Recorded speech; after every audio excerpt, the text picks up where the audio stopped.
The Reluctant Vampire, presented by iDreaminPlotPoints, a multi-installment story-driven immersive experience. Headphones are recommended. Even more adventures await you on our website.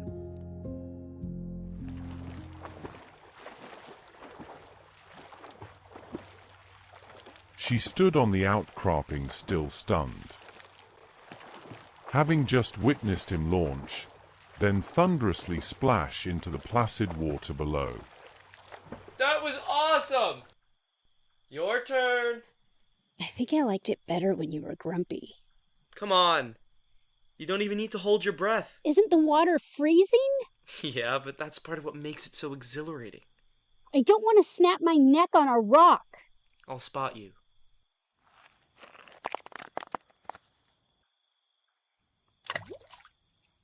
She kicked a rock over the edge, watching it drop into the water to gauge the distance. It looks further than it is. How deep is it? Deep. Your feet won't even touch. It's a shorter distance back to the cabin if we swim to the other side. Less of a hike back, and you know it's nice and warm when we get there. Did you hear that? Is that a cougar? What?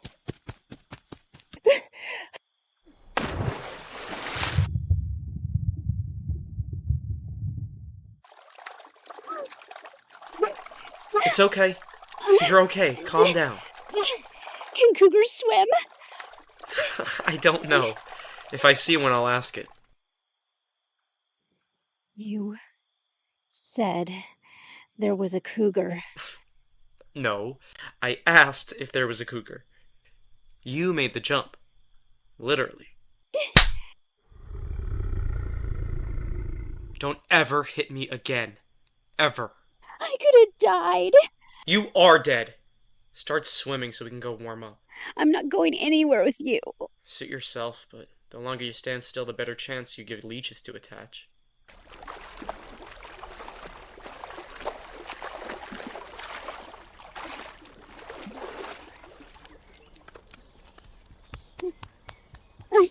Oh, get them off me.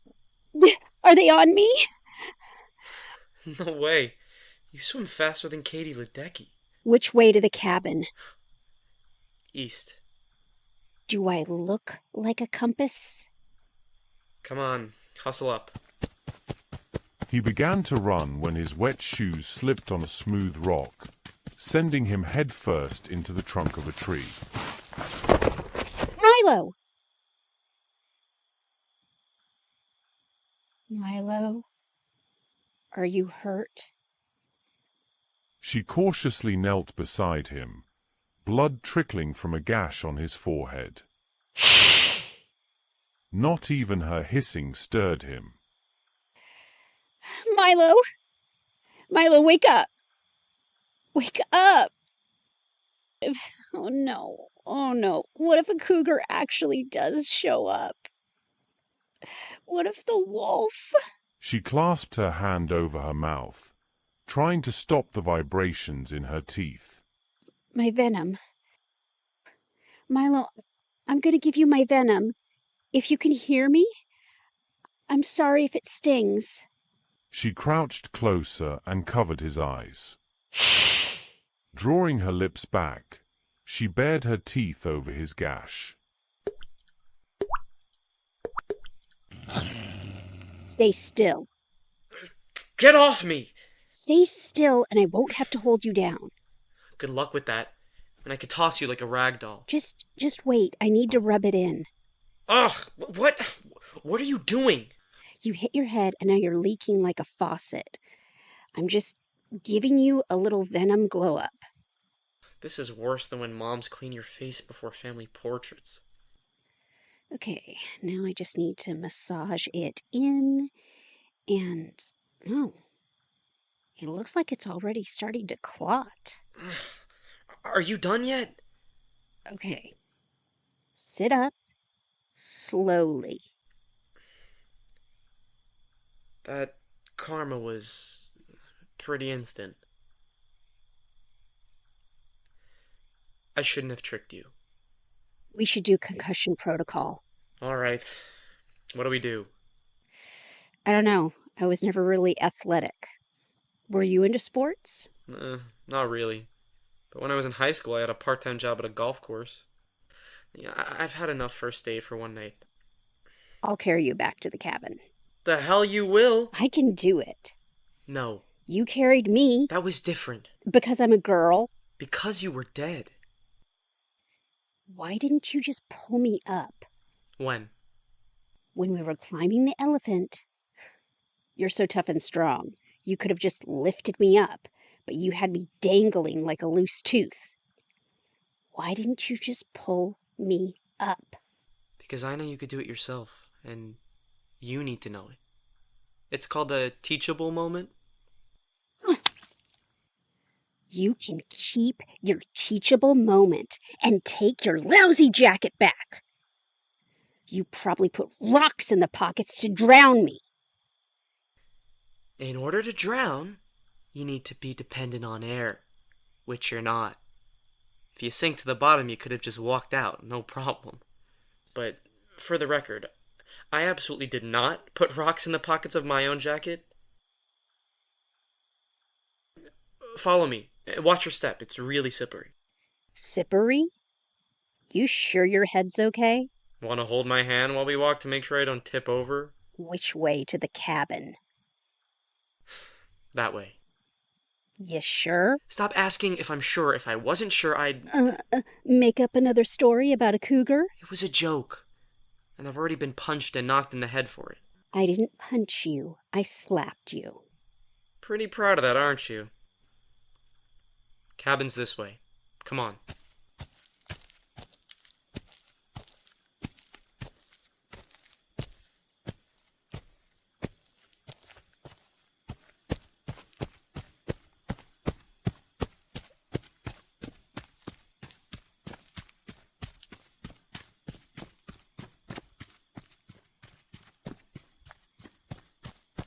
We're already here? Told you this way was quicker. That fireplace is gonna feel so good. The hot tub's even better. You never mentioned a hot tub. There's one on the back deck. Surprised you didn't notice it the other night, but then again, you were pretty occupied almost getting turned into ash, so... Stepping onto the wooden deck, he pulled back the protective covering, revealing a spacious hot tub. Shoes off. Climb in. That's the stuff. Feels great after a cold dip. Who gets in a hot tub with all their clothes on? Someone who doesn't want to make you uncomfortable? Yes, like my comfort is your big concern. Do what you want. I plan on enjoying this. She removed her shoes and climbed into the steaming tub, sitting as far away as she could. Oh, wow. This is amazing. Right? I want to live in here. The sunrise won't allow that. Should I put on the jets? Okay. It's like a back massage. There's some on the floor for your feet. Those tickle.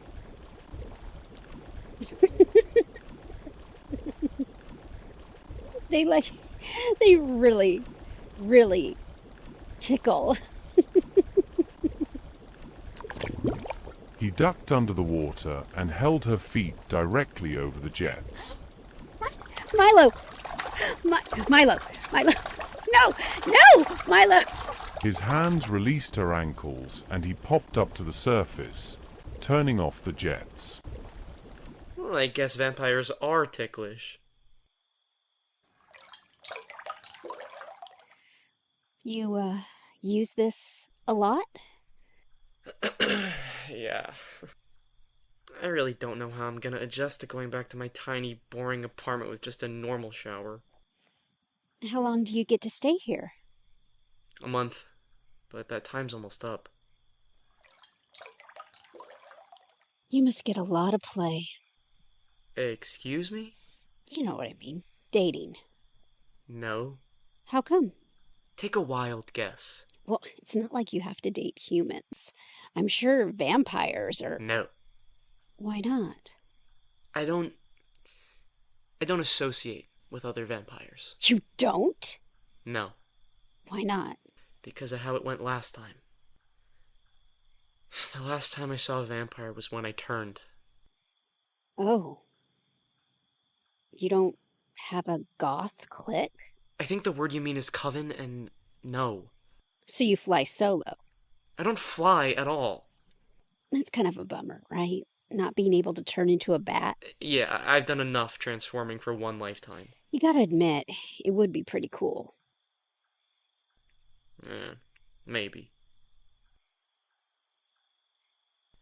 Why do you ask if I get a lot of play? Well, I think a lot of guys complain that they don't understand what their partner wants.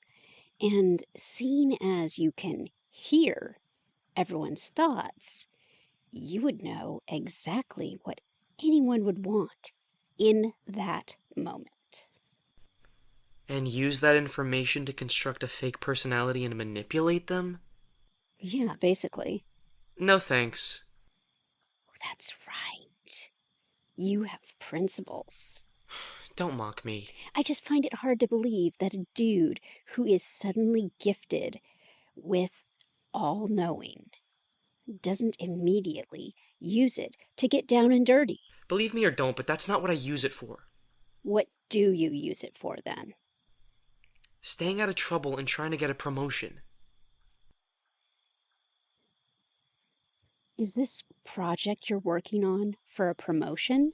Yes. Office intrigue. Tell me everything. Well, I was listening in on a meeting. Not even a formal meeting, it was like whispers that this author had kicked, and they were going to need to pack up his office, all that crap, for his family. Really old.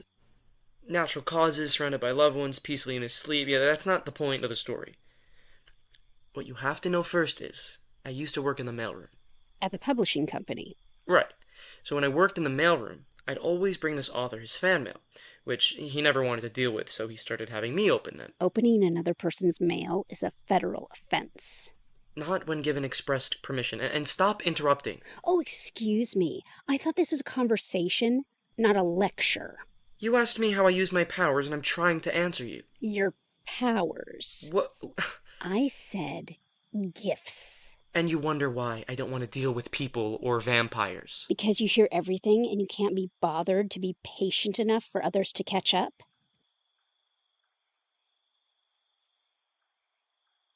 So anyway, you're rifling through the old man's mail. I would assist him with his mail so often that he put in a word for me with the higher-ups, and I became, his official personal assistant. What I really wanted to be was an editor, but, you gotta start somewhere. This guy got you out of the trenches. You became his right hand, and you don't even care he died? I cared I was gonna be out of a job. Look, you didn't know him. He was a jerk. He helped you. He only helped me because it was helping himself. The office was only used as a clubhouse. He could have been anywhere, but he chose to get drunk and pass out with lit cigars. My being there not only made things more efficient, but also saved the building from burning down. Multiple times. Anyway, his family had been harping on him to actually, spend time with them. At least that's what he claimed. But to be honest with you, if I was them, I would not want to spend my free time with a world-class grouch. At least I was getting compensated for my time with a paycheck. Well, so he agrees to this trip, right? One of his kids, a full adult, mind you, arranges for this big European trip. All the kids, grandchildren, everyone, trip of a lifetime. He hated flying, but he said he owed it to them, so he decided to indulge them for the holidays. Holidays come and go, and no Mr. Lumpton. That's the name on all the trophies and awards. Yup, that's him. Clayton Lumpton. The old goat died on the tarmac. The plane hadn't even taken off yet. Not only did he ruin his family's vacation, but an entire plane full of passengers. It's exactly what he would have wanted. Thank you for not verbally interrupting me, but your thoughts are very judgmental and very loud. Maybe don't be so callous. Have you ever read The Devil Wears Prada? I didn't know it was a book, but I've seen the movie. Multiply the villain by 1,000, and you'll get a tiny glimpse of what I had to deal with. And I shouldn't have to justify that. Okay, I get the picture. So you come back from holiday break and you find out that you're fired. No, I don't give them the chance. In those whispers, I heard that everyone's buzzing about the manuscripts of his final novel, the novel that he supposedly had been working on for the past decade. Now, I never saw him doing anything other than, getting sloshed or smoke like a chimney, and he never touched a computer, but his office was like the vault at the end of Indiana Jones. So I made it my mission to find those manuscripts. To save your job. To have leverage. I was going to find them and get my name attached to the final Clayton Lumpton 4-volume epic. No offense, but I've never even heard of this guy. Well, plenty of other people have. I hope so for your sake. I tear the place up. Gently, but I tear it up. I start finding notebooks. Handwritten, longhand, notebooks shoved in drawers, under cabinets. It's like a scavenger hunt in there. There's so many, I got them coming out of my ears, right? But that's when the big boss walks in with the grieving family. And now, I say grieving with air quotes, right? These people are wrecked, but in a way that's a mix of anger and relief. And I know this because... You can hear their thoughts. Bingo. I do some fast talking, and I'm able to convince them that I'm the only person that can be trusted to deliver the... You were holding the notebooks hostage? No, I showed them the notebooks immediately. I mean, despite him making a living on his writing, Lumpton had terrible penmanship. I had to learn to read it because I was his assistant, and I could hear the big dog working it out in real time in his head. That it would be way easier to just have me stay on the payroll and type up the chicken scratches rather than hire someone new. That's some good eavesdropping. But it's not going to be worth anything if I don't deliver what I promised. I got to get it all typed and legible. I'm working against a deadline, and I seriously need to knuckle down and finish it. I always thought the phrase was buckle down. What? Like strapping into a seatbelt before driving really fast. Oh, well, I guess that makes sense too. Anyway, this project getting done is also super important to his family. Another revenue stream with the potential for having them truly set for life. So that's how I got offered this place. They offered me this place to stay so I could concentrate away from the distractions of the city. Little did they know how much I truly needed it. Constant noise from every direction. You'd think it would fade into the background eventually, like white noise, and I could ignore it, but just when I get lulled into some sort of calm, a trash truck or a random scream or someone's TV blares out, and I'm snapped back into my overstimuli-filled reality. That sounds hard. Everyone has problems. How many of these notebooks are there? 60. 60? He wrote 60 notebooks, all by hand. Yes. He wrote mostly at night, too, and didn't want the blue light of a computer to keep him awake. He was already awake. He was writing. Listen, I didn't say it made sense. How many do you have typed up so far? Not enough. I could read them to you. You could keep your eyes on the screen and not have to look up and down at the papers. It would make it go way faster. You don't have to do that. I don't have to, but I can. I can be your assistant. I can't pay you. Would it be helpful? Possibly. Then let's give it a try. Come on. Or is my voice too annoying? Well, you can't help what your voice sounds like. What I mean is, no one can, right? There's nothing wrong with your voice. Would it be better with my thinking voice? Although I don't like it when you do that to me. The echo is really disorienting. It takes time to fine-tune the echo. Just dial down the reverb. How do I do that? I don't know how to explain it. You just focus. Tell me how you were transformed. What does it matter? I'm curious, and that can be part of my payment for helping you. You and Lumpton are just two peas in You a... were a real schoolyard bully tonight. Like the kind that would always choose me last for kickball. You need to make it up to me. Okay, whatever. Fine. There I was, backpacking across Europe. The weather turned, and in the distance I saw an ancient-looking castle, and I thought I might seek shelter there. Are you messing with me right now? Yeah, I've never been to Europe. The real story is a snooze. I was downtown, it was late. This couple jumped me, left me for dead, and then bam, I woke up like this. I thought I was being mugged for my wallet and phone, but then they started biting me. I don't remember much after that. I'm sorry. It's not like you did it. No, I mean, I'm sorry. I'm gonna need way more detail. But that's what happened. This is most likely the most interesting thing that ever happened to you. You work in publishing. Tell the damn story. There was this party I was going to, a holiday party. A combo for Christmas, New Year's, all the holidays squished into one. And it was being thrown by my company, so I had to go. There was no bailing out. The invite said that there was a dress code and you had to dress the theme. The Great Gatsby. I had read the book in high school, so I knew that meant super fancy, right? Easy for guys, but a stupid amount of pressure for the women. Yeah, well, lucky for me, all I had to do was call a suit rental place, give them my size, and go pick it up. So, I go to the shop, try it on, just to make sure it fits, before I walk out the door. It did, but my hair did not match the vibes for the 1920s jazz era. But no problem. I'll just go get a haircut on my way to the thing. You got a haircut the night of an event? I wanted them to style it. Better them than me. Oh boy. Don't get ahead of me. So, I got a last-minute appointment at this place near the party venue. I got ready at home, go to the barber, and they hook it up. Tapered on the side, slicked back, parted slightly off the center. Boom. Let's go. I bet you looked great. It was shorter than I prefer, but it's hair. It would grow back. So I thought.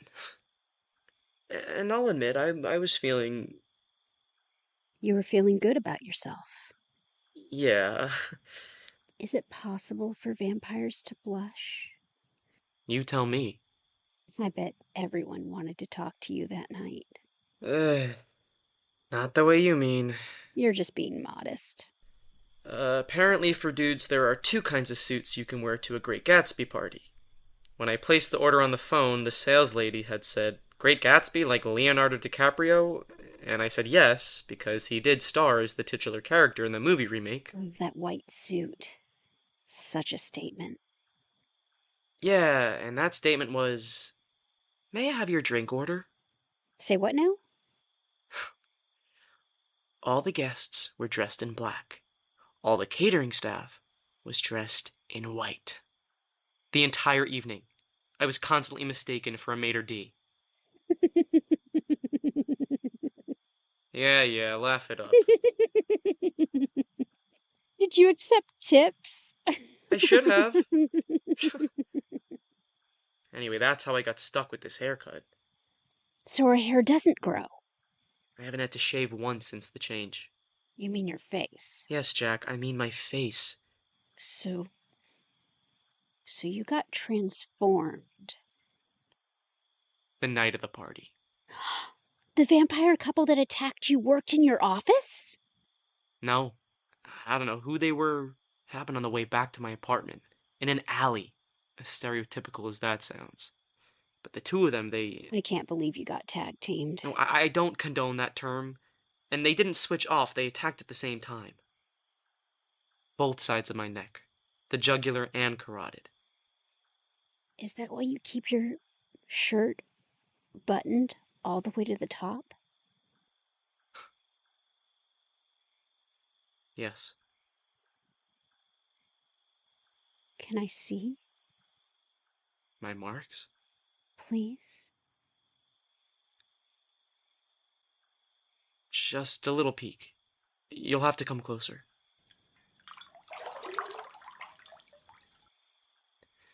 A little closer. I've never shown this to anyone. You can trust me. Really lean in close now. That was so mean. You scared me. I'm sorry. I just couldn't resist it. It's not funny. No, you jumped higher than a jackrabbit. You're a monster.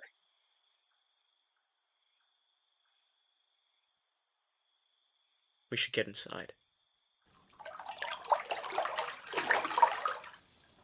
You said vampires attacked you. Yeah, what of it? That they left you for dead. Yeah. So why aren't you 6 feet under Count Chocula? Youngblood. He was out for a smoke break. From his side hustle at the morgue? Yeah. He saw me get attacked, and then he carted my carcass into the morgue and worked his magic. He's a witch? Men are warlocks, women are witches. Don't give me that look. It's not misogyny. I'm just saying proper classification. Youngblood is a warlock? No, he's a man. A human man. So he's a magician. No! You just said he performed magic. I said he worked his magic. As in, he administered his knowledge and skill to make what I am today. Vampire. Yes. But Youngblood is not a vampire. No. So how could he turn you? The bloodthirsty couple that jumped me were vampires and drained me. I mean, are you listening to me at all? I am listening. Then let me finish my story and maybe you'll learn something.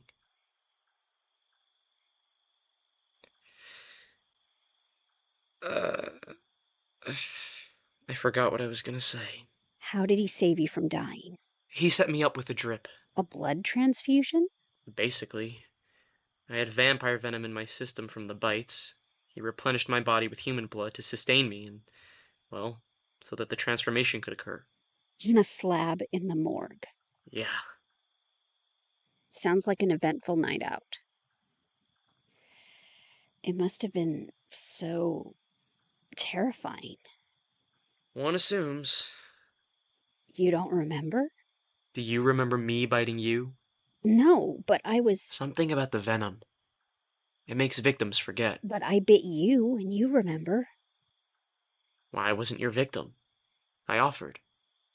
How would Venom know the difference?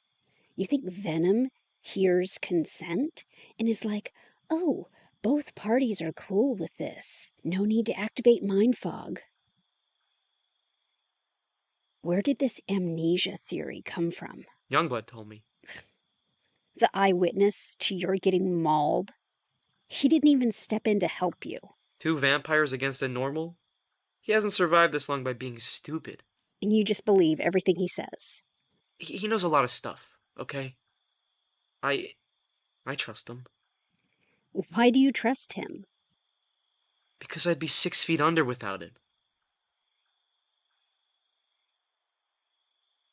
We should head inside. Don't need a repeat of yesterday's sunrise scare. I'll get towels.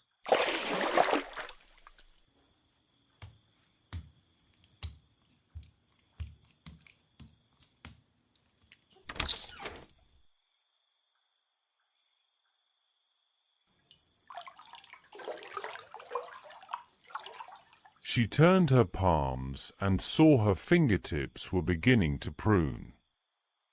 She rubbed the moist ridges together, then sunk lower in the water as a cold wind blew past. What's taking him so long? Hold your horses. I'm here. He stepped through the door with arms full of towels. She stood, wrapping herself. It was then that she noticed that he was wearing the companion bathrobe that she had left hanging. I took a shower. You should too. I know it's just us, but I put your robe back in the bathroom, and I had the floors warmed up. The floors are heated? There are in the bathroom. And don't take forever. I need my assistant well rested for work tomorrow. We start dark and early. You mean dark and late. He turned without another word and went inside. Another strong wind blew past, and she rushed inside, closing the door behind her.